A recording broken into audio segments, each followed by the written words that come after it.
اللہ کے نام سے شروع جو بڑا مہربان نہایت رحم والا ہے۔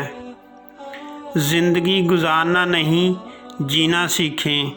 ہر انسان کی زندگی میں دکھ پریشانیاں آتی ہیں، ان کا اشتہار لگانے سے ہمدردی تو مل جاتی ہے مگر سکون نہیں ملتا۔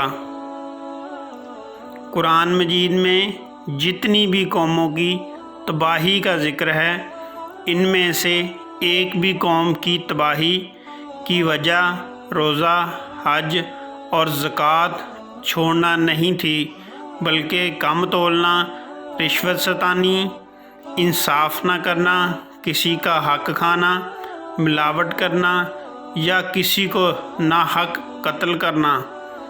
اگر سادہ الفاظ میں کہیں تو معاملہ حقوق العباد کا تھا۔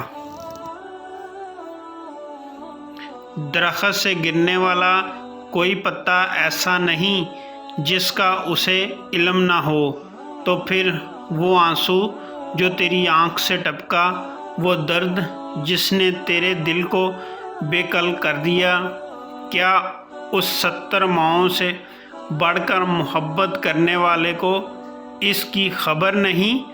اطمینان رکھ، اس کے ہاں دیر ہے اندھیر نہیں۔ جب بھی کوئی دل دکھائے تو اسے صرف اس وجہ سے دل سے معاف کر دو کہ میرا رب بھی مجھے روز محشر میں اس طرح معاف فرمائے گا۔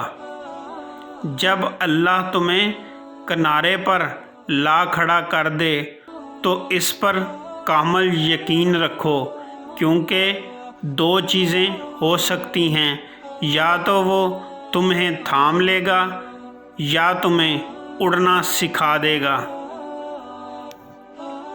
کسی بھی معاشرے میں حقیقی معذور وہ ہوتے ہیں جو آنکھیں رکھتے ہیں مگر حقیقت کو نہیں دیکھتے، کان رکھتے ہیں مگر سچ سننا پسند نہیں کرتے، زبان رکھتے ہیں مگر حق بات کہنے سے ڈرتے ہیں، اور دماغ رکھتے ہیں مگر سوچنے اور سمجھنے کی صلاحیت سے محروم ہیں۔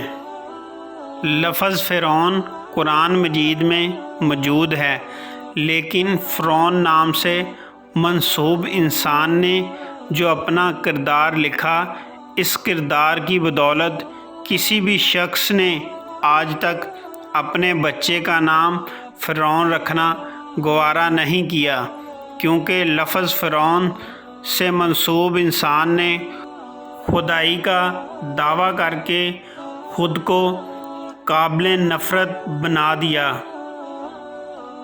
جن سے محبت ہو انہیں کاٹا نہیں جاتا، بلکہ ان کے لیے راستے بنائے جاتے ہیں۔ بات ضرورت کی نہیں بلکہ خلوص و محبت کی ہوتی ہے، جگہ بنانی پڑتی ہے، دل میں ہو یا گھر میں۔ حالات کوئی بھی ہوں، شکر ہمیشہ شکوے سے بہتر ہوتا ہے۔ الحمدللہ رب العالمین۔